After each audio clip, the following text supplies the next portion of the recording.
আজকে আমার একটা বোনের জন্মদিন, তো জন্মদিন তো গিফট বোনকে দিতেই হবে। তো আমি একটা ওর জন্য একটা সুন্দর একটা গিফট ভেবে রেখেছি, চলো তোমাদেরকে দেখাই।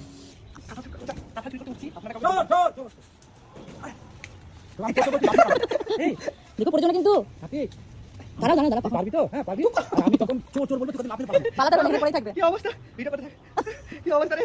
ও মা গো, হ্যাঁ, সেটা দিয়ে ওকে। হেসু কই? দে ভাই, হেসে দাও। মা হেসুটা আমি দিতে পারবো না, বাবা বাবা হেসুটা নিয়ে উঠতো তো। কাঁথা চল, কাঁথা চল। ও ডিসকাস কেমন উপরে? আপনি যেখানে দুটো আছে না, সেখানে থেকে করলাম। সরবে। শালা কোনো কথা। পড়ছি তো, আমি সামনে ভিডিও করে যাচ্ছি।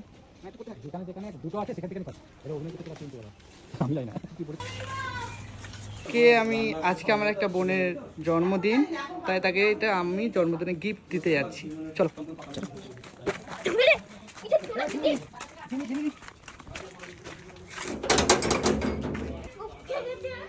জোজোকে ডাকো, জোজোকে ডাকো। এই ম্যাডামের জন্মদিন আজকে। Happy birthday. Thank you. এটা জন্মদিনে তোর উপহার। কেমন লাগলো উপহারটা? ভালো? হ্যাঁ ভালো। ভালো করে খাবেন, মন দিয়ে খাবেন। জলে ঝাল করে খায়। তো তোমাদের কেমন লাগলো গিফটটা অবশ্যই কমেন্ট করে জানিও।